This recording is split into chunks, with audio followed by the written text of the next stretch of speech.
박근혜의 올림머리와 관련한 글이었습니다. 차수리연 전 전국보건의료산업노조 위원장이십니다. 만나보겠습니다. 차수리연 위원장님. 네, 안녕하세요. 예, 반갑습니다. 네, 반갑습니다. 예. 페이스북에 올리신 글이 화제가 됐습니다. 감옥에 5년씩이나 다녀온 선배로서 박근혜에게 노하우를 전수해준다. 이런 내용이었는데, 예. 네. 아유, 이, 차수련 위원장님 살아오신 삶을 보면 감옥 가실 일을 하실 분 같진 않은데, 이게 노동운동 하시다가 가신 거죠? 네. 제가 노동운동을 하다가 감옥에 갔다 왔는데요. 예. 최근에 박근혜 구속영장 청구와 관련해서 계속 친박 국회의원들이랑 일부에서 산발을 하고 포승줄에 묶인 전직 대통령을 구속하면 되겠느냐. 예. 그리고 국격의 문제가 아니냐. 이런 예. 말들을 들으면서 좀 상당히 많이 고북하고 불쾌해가지고요. 예. 예.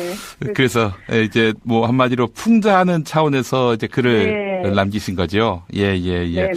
어쨌든 지금까지 박근혜라고 하는 사람이 네. 거짓과 가식과 허위와 기만으로 예. 국민들에게 눈속임하고 기만해왔던 기득권층을 대변하는 사람들이잖아요. 예.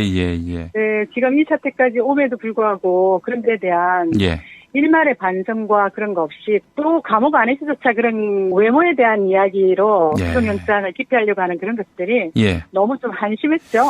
예, 사실 올림머리는 일개인의 어떤 외양 나아가서 여성 혐오 이런 문제를 이미 넘어선 것 같습니다. 일단 세월호 참사 당일에도 머리를 했고 세월호가 인양되는 그 날에도 사람을 불러서 머리를 한 점.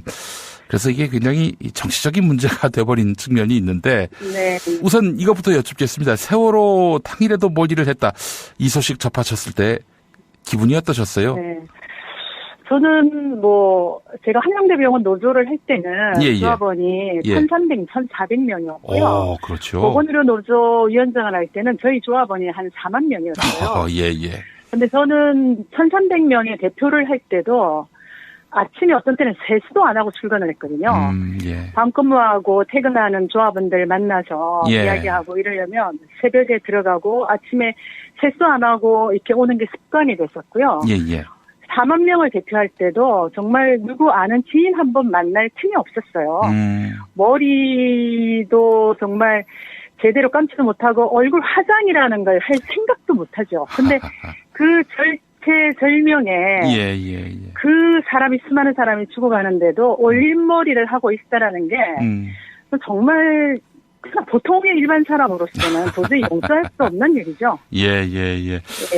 그래서 사실은 이건 인간성의 문제이기도 하다라는 지적도 하는데 지금 박근혜 씨가 감옥에 가면은 올림머리를 할 수 있느냐 없느냐 이것이 하나의 어떤 이런 화제거리가 되기도 하고 그런데 우선 이런 질문이 좀 불편하실지도 모르겠습니다만 페이스북에 글을 남기셨으니까요. 아니 그 방법이 있다면서요.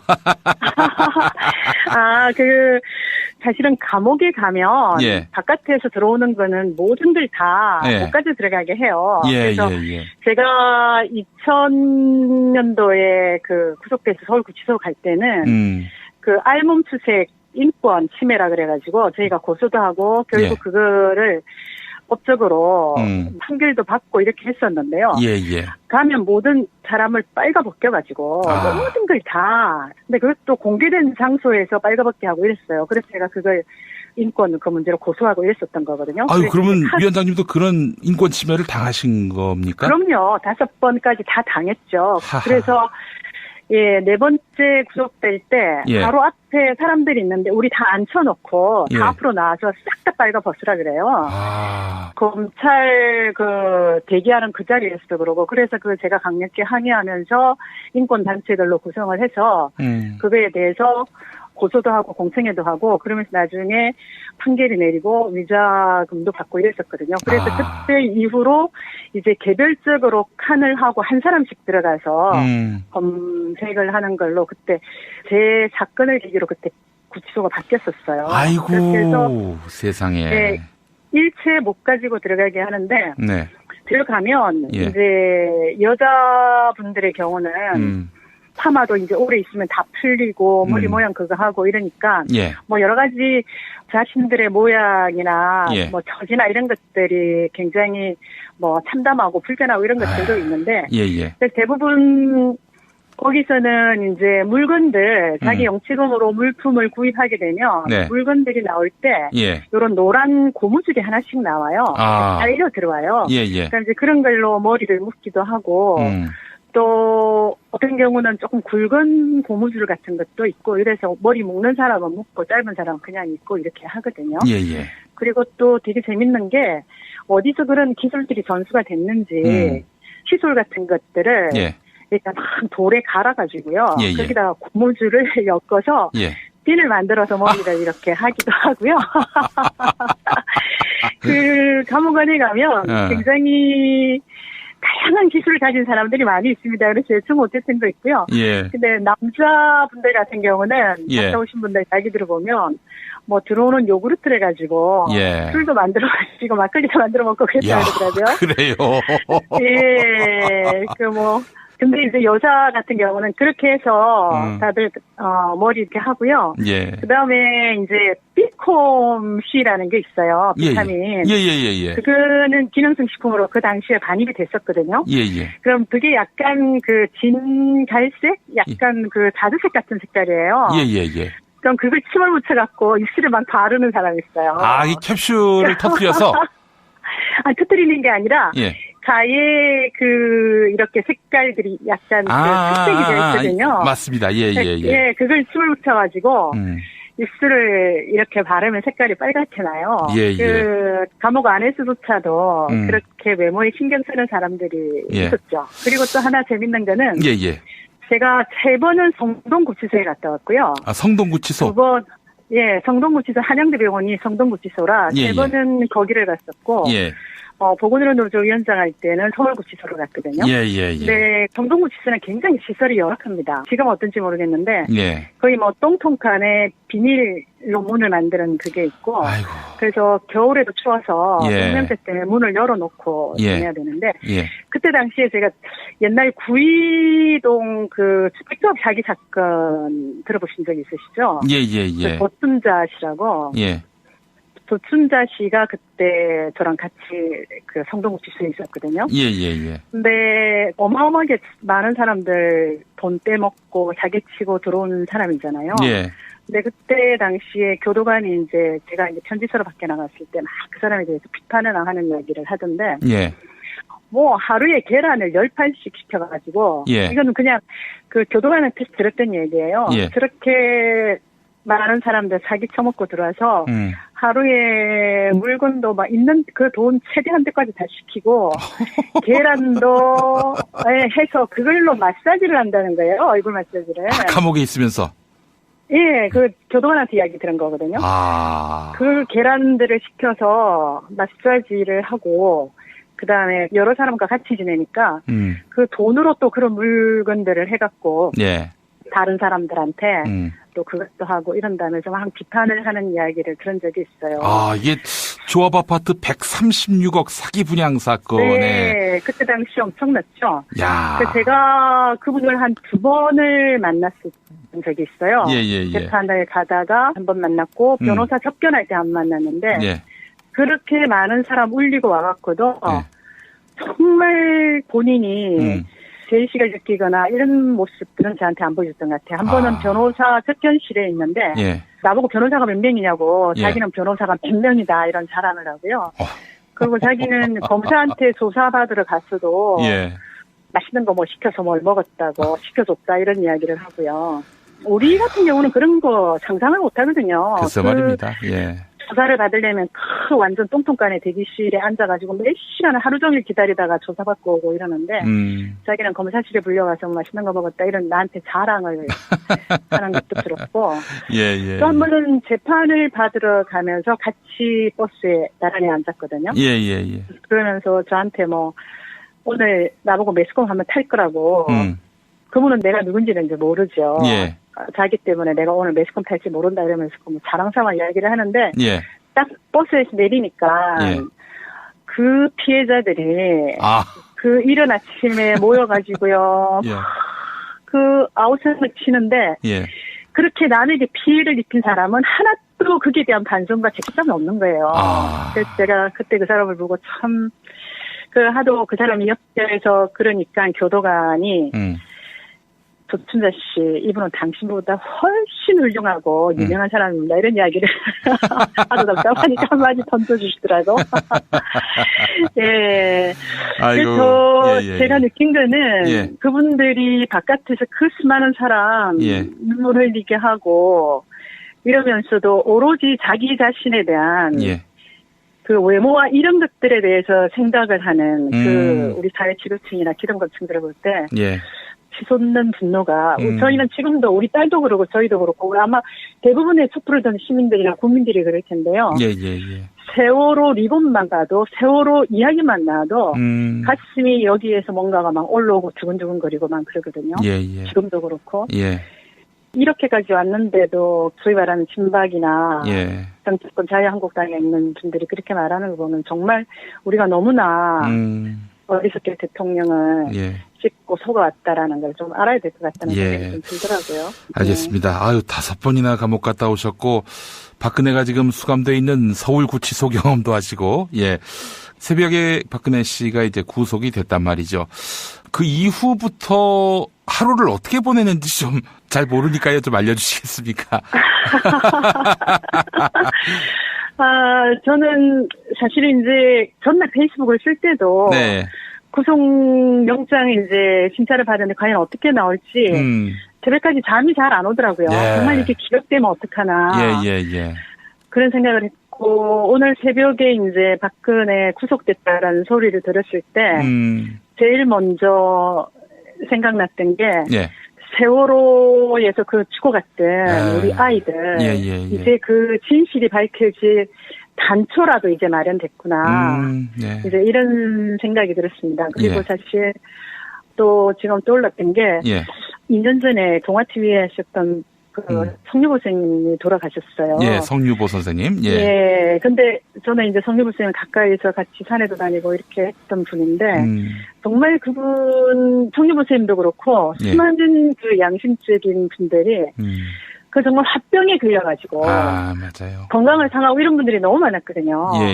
참 지금 뭐 언론 노조 MBC를 비롯한 이게 정말 가장 중요한 게 그 언론인데 이건 공기와 같은 건데 이걸 틀어막고 이렇게 해왔잖아요. 그래서 지금 저는 뭐 어쨌든 세월호 아이들에게 정말 이제 하나의 단초 풀 수 있는 너희들의 그 억울한 원인에 대해서 우리가 풀어주마라는 단초가 마련됐다고 보고 그다음에 가장 우선적으로 이제 해야 되는 게 이 언론을 해서 국민들을 제대로 알게 해야 된다. 그러면서 최근 몇 년 동안 너무나 그거 하면서 이렇게 돌아가셨던 성유보 선생님 묘세라도 한번 가봐야겠다 이런 생각을 하고 있고요. 정말 얼마나 많은 사람들이 고통받았습니까? 맞아요. 참 마음이 심중했고요. 그다음에 또 하나는 굉장히 이제 우려스러운 게 지금 이제 우리의 촛불이 원하는 거는 정권 교체를 해서 지금까지 쌓여있던 그 박정희로부터 더 거슬러 올라가면 친일 잔재 세력들이 이 나라를 망쳐왔던 그것에 이제 임계점이 도달해서 이렇게 왔던 건데 이제 정권을 교체하고 적폐를 해소하자는 게 촛불의 영혼 아닙니까? 그렇죠. 근데 지금 선거를 앞둔 민주당의 경선에서 보면 지지자들을 갈라놓고 또 지지자들이 너무 서로 막 죽일 듯이 적보다 더하게 이렇게 비난과 이런 것들을 하는 게 상당히 우려스러워요. 정권이 바뀐다고 또 다 해결되는 것도 아닌데 정말 우리가 좀 그걸 하더라도 정말 제대로 정권 교체하고 힘을 모아서 촛불을 들었던 그 간절한 염원으로 우리가 뭔가를 바꿔 나가는데 힘을 모아야 된다. 그래서 경선을 하되 치열하게 하되 이 세력들이 또 갈라지고 회복할 수 없는 그런 지경까지 가지 않았으면 좋겠다라는 것들을 참 그런 생각들이 굉장히 많이 들었습니다. 안타깝고 우려스럽고 막 이런 것들이 좀 많죠. 우리 차수련 위원장님 너무 말씀을 잘하셔서 차기 대권 주자는 어떠실까 하는 생각도 들었는데. 이거 아닙니다. 감사합니다. 이제 마무리하면서 제가 아까 드린 질문에 대해 답을 안 해주셨어요. 오늘 박근혜가 보냈을 법한 하루의 일정 한번 좀 말씀해 주시겠습니까? 아마 제 생각엔 어저께 들어가서 사진 찍고 검사, 검신 검사 이런 거 다 하고 말씀하셨던 검신 했을지 안 했을지 모르겠지만 순서는 그렇게 되고요. 그리고 이제 방을 배정받아서 들어가죠.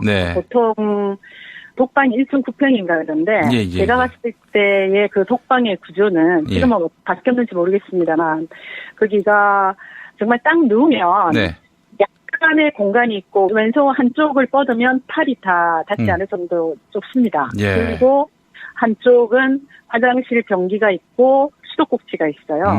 그래서 이제 그 방을 배정받아서 들어갔을 것이고 그다음에 이제 아침이 되면 누구누구 있는지 번호하고 이렇게 쭉 그 교도관들이 그걸 하잖아요. 그 이름인데 갑자기 생각이 안 나네요. 그렇게 그걸 했을 것이고 그다음에 식사가 나옵니다. 식사가 나오면 그 식구통으로 지금은 메뉴가 바뀌었다고 하는 이야기 나오는 것 같은데요. 밥이랑 국이랑 김치랑 반찬 한 가지 이렇게 나오거든요. 그럼 이제 그걸 먹고 나면 그 화장실에 가서 자기 먹었던 밥그릇을 다 씻어야 돼요.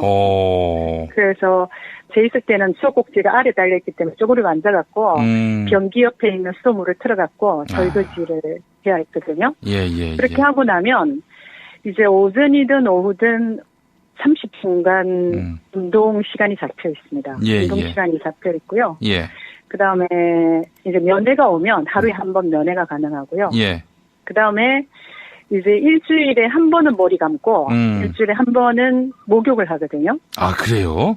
근데 이제 이게 사람들이 많으니까 목욕탕으로 줄 서서 이제 가죠. 가서 그 다 합쳐서 시간이 30분인데요. 들어가면 30분도 안 주는 것 같아요. 번개불에 콩 볶아 먹듯이 씻고 나와야 되고요.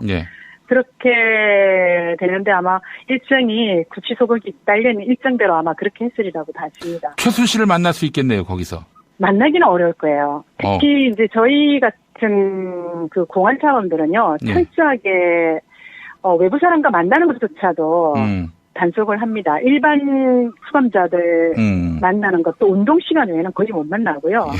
그 다음에 특히 공범 같은 경우는 원칙적으로 그 규칙이 절대 서로 못 만나게 하는 규칙이 있어요. 아이고, 그렇군요. 그래서 면회를 가거나 이럴 때 잠깐 스치는 경우 있을지도 몰라도 그런 면회 시간이나 이런 것들도 굉장히 부딪히지 않게 저는 옛날에 들어가서 저랑 같이 들어갔던 노조 간부 땅 한번 면회 가다가 얼굴 잠깐 스친 거 직접 부딪히지는 못하고요. 그것 외에는 한 번도 만난 적이 없습니다. 그 면회하러 가다 만나는 길에 김기춘도 만날 수 있고 안종범도 만날 수 있겠네요. 그 남녀 구분이 없을 거 아닙니까, 거기서는?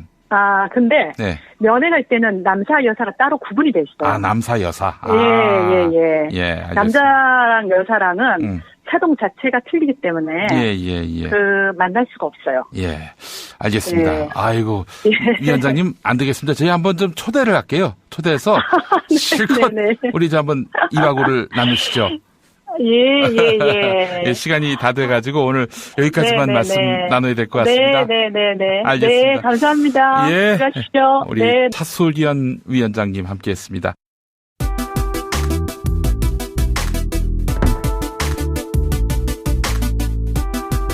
페이스북에 글을 남기셨으니까요. 아니, 그 방법이 있다면서요. 사실은 감옥에 가면 바깥에서 들어오는 거는 모든들 다 목까지 들어가게 해요. 그래서 제가 2000년도에 그 구속돼서 서울구치소 갈 때는 그 알몸수색 인권 침해라 그래가지고 저희가 고소도 하고 결국 그거를 법적으로 판결도 받고 이렇게 했었는데요. 가면 모든 사람을 빨가벗겨가지고 모든 걸 다. 근데 그것도 공개된 장소에서 빨가벗게 하고 이랬어요. 그래서 제가 그걸 인권 그 문제로 고소하고 이랬었던 거거든요. 그러면 위원장님도 그런 인권 침해를 당하신 겁니까? 그럼요. 5번까지 다 당했죠. 그래서 예, 네 번째 구속될 때 예. 바로 앞에 사람들이 있는데 우리 다 앉혀놓고 예. 다 앞으로 나와서 싹 다 빨가 벗으라 그래요. 아. 검찰 대기하는 그 자리에서도 그러고 그래서 제가 강력히 항의하면서 인권 단체들로 구성을 해서 그거에 대해서 고소도 하고 공청회도 하고 그러면서 나중에 판결이 내리고 위자금도 받고 이랬었거든요. 그래서 그때 이후로 이제 개별적으로 칸을 하고 한 사람씩 들어가서 검색을 하는 걸로 그때 제 사건을 계기로 그때 구치소가 바뀌었었어요. 아이고 그래서 세상에. 네, 일체 못 가지고 들어가게 하는데 네. 들어가면 예. 이제 여자분들의 경우는 파마도 이제 오래 있으면 다 풀리고 머리 모양 그거 하고 이러니까 예. 뭐 여러 가지 자신들의 모양이나 예. 뭐 처지나 이런 것들이 굉장히 뭐 참담하고 불편하고 이런 것들도 있는데 예. 대부분 머리는 일개인의 어떤 뭐 외양 나아가서 뭐 여성 혐오 이런 문제를 이미 넘어선 것 같습니다. 일단 네. 뭐 세월호 참사 당일에도 머리를 했고 세월호가 인양되는 그 날에도 사람을 불러서 머리를 한 점. 그래서 이게 굉장히 정치적인 문제가 돼버린 측면이 있는데 네. 우선 이것부터 여쭙겠습니다. 세월호 당일에도 머리를 했다. 이 소식 접하셨을 때 기분이 어떠셨어요? 네. 저는 제가 한양대병원 노조를 할 때는 예. 조합원이 예. 1,300, 1,400명이었고요. 그렇죠. 보건의료 노조 위원장을 할 때는 저희 조합원이 한 4만 명이었어요. 예. 근데 저는 1,300명의 대표를 할 때도 아침에 어떤 때는 세수도 안 하고 출근을 했거든요. 예. 밤근무하고 퇴근하는 조합원들 만나서 예. 이야기하고 이러려면 새벽에 들어가고 아침에 세수 안 하고 이렇게 오는 게 습관이 됐었고요. 예. 4만 명을 대표할 때도 정말 누구 아는 지인 한 번 만날 틈이 없었어요. 머리도 정말 제대로 감지도 못하고 얼굴 화장이라는 걸 할 생각도 못하죠. 근데 그 절체절명에 예. 그 수많은 사람이 죽어가는데도 올림머리를 하고 있다라는 게 정말 그냥 보통의 일반 사람으로서는 도저히 용서할 수 없는 일이죠. 예. 예. 그래서 사실은 이건 뭐 인간성의 문제이기도 하다라는 지적도 하는데 네. 지금 뭐 박근혜 씨가 감옥에 가면은 이 올림머리를 할 수 있느냐 없느냐 이것이 하나의 어떤 그런 화제거리가 되기도 하고 그런데 예. 우선 뭐 이런 질문이 좀 불편하실지도 모르겠습니다만 네. 예. 제가 3번은 성동구치소에 갔다 왔고요. 성동구치소. 2번, 성동구치소, 한양대병원이 성동구치소라 예. 3번은 거기를 갔었고, 예. 보건의료 노조 위원장 할 때는 서울구치소로 갔거든요. 예. 근데 성동구치소는 굉장히 시설이 열악합니다. 지금 어떤지 모르겠는데, 예. 거의 똥통칸에 비닐로 문을 만드는 그게 있고, 아이고. 그래서 겨울에도 추워서 예. 동명세 때문에 문을 열어놓고 지내야 되는데, 예. 그때 당시에 제가 옛날 구이동 스피커업 사기 사건 들어보신 적 있으시죠? 예. 도춘자 씨라고. 예. 도춘자 씨가 그때 저랑 같이 성동구치소에 있었거든요. 예. 근데 어마어마하게 많은 사람들 돈 떼먹고 사기치고 들어오는 사람이잖아요. 예. 근데 그때 당시에 교도관이 제가 편지서로 밖에 나갔을 때 막 그 사람에 대해서 비판을 하는 이야기를 하던데. 예. 하루에 계란을 10판씩 시켜가지고. 예. 이거는 그냥 교도관한테 들었던 얘기예요. 예. 그렇게 많은 사람들 사기 쳐먹고 들어와서 하루에 물건도 막 있는 그 돈 최대한 데까지 다 시키고 계란도 해서 그걸로 마사지를 한다는 거예요. 얼굴 마사지를. 감옥에 있으면서. 예, 교도관한테 이야기 들은 거거든요. 그 계란들을 시켜서 마사지를 하고 그 다음에 여러 사람과 같이 지내니까 그 돈으로 또 그런 물건들을 해갖고 예. 다른 사람들한테 또 그것도 하고 이런다면서 막 비판을 하는 이야기를 들은 적이 있어요. 이게 조합 아파트 136억 사기 분양 사건에. 네, 그때 당시 엄청났죠. 야. 제가 박근혜의 올림머리와 관련한 글이었습니다. 차수리연 전 전국보건의료산업노조 위원장이십니다. 만나보겠습니다. 차수리연 위원장님. 네, 안녕하세요. 예, 반갑습니다. 네, 반갑습니다. 예. 페이스북에 올리신 글이 화제가 됐습니다. 감옥에 5년씩이나 다녀온 선배로서 박근혜에게 노하우를 전수해 준다. 이런 내용이었는데, 예. 네. 이 차수련 위원장님 살아오신 삶을 보면 감옥 가실 일을 하실 분 같진 않은데 이게 노동운동 하시다가 가신 거죠? 네. 제가 노동운동을 하다가 감옥에 갔다 왔는데요. 예. 최근에 박근혜 그 구속영장 청구와 관련해서 계속 친박 국회의원들이랑 일부에서 산발을 하고 포청줄에 묶인 전직 대통령을 구속하면 되겠느냐. 예. 그리고 국격의 문제가 아니냐. 이런 예. 말들을 들으면서 좀 상당히 많이 고복하고 불쾌해가지고요. 예. 예. 그래서 이제 한마디로 풍자하는 차원에서 이제 글을 남기신 거죠. 예. 네네. 어쨌든 지금까지 박근혜라고 하는 사람이 네. 거짓과 가식과 허위와 기만으로 예. 국민들에게 눈속임하고 기만해왔던 기득권층을 대변하는 사람들이잖아요. 예. 네, 지금 이 사태까지 옴에도 불구하고 그런 데에 대한 일말의 반성과 그런 거 없이 또 감옥 안에서조차 그런 외모에 대한 이야기로 구속영장을 기피하려고 하는 그런 것들이 너무 좀 한심했죠. 예, 사실 거기서는 이제 물건들, 자기 영치금으로 물품을 구입하게 되면 물건들이 나올 때 이런 노란 고무줄이 하나씩 나와요. 달려 들어와요. 그러니까 이제 그런 걸로 머리를 묶기도 하고 또 어떤 경우는 조금 굵은 고무줄 같은 것도 있고 이래서 머리 묶는 사람은 묶고 짧은 사람은 그냥 입고 이렇게 하거든요. 그리고 또 되게 재밌는 게 어디서 그런 기술들이 전수가 됐는지 시술 같은 것들을 일단 막 돌에 갈아가지고요. 거기다가 고무줄을 엮어서 핀을 만들어서 머리를 이렇게 하기도 하고요. 그 감옥원에 가면 굉장히 다양한 기술을 가진 사람들이 많이 있습니다. 그래서 제충호텔층도 있고요. 근데 남자분들 같은 경우는 갔다 오신 분들 이야기 들어보면 들어오는 요구르트를 가지고 술도 만들어 마시고 막걸리도 만들어 먹고 그랬다고 그러더라고요. 그래요? 예. 근데 이제 여자 같은 경우는 그렇게 해서 다들 머리 이렇게 하고요. 그 다음에 이제 비콤C라는 게 있어요. 비타민. 그거는 기능성 식품으로 그 당시에 반입이 됐었거든요. 그럼 그게 약간 그 진갈색, 약간 그 자두색 같은 색깔이에요. 그럼 그걸 침을 묻혀갖고 입술에 막 바르는 사람이 있어요. 이 캡슐을 터뜨려서? 터뜨리는 게 아니라. 가에 이렇게 색깔들이 약간 특색이 되어 있거든요. 맞습니다. 그걸 침을 묻혀가지고 입술을 이렇게 바르면 색깔이 빨갛게 나요. 그 감옥 안에서조차도 그렇게 외모에 신경 쓰는 사람들이 있었죠. 그리고 또 하나 재밌는 건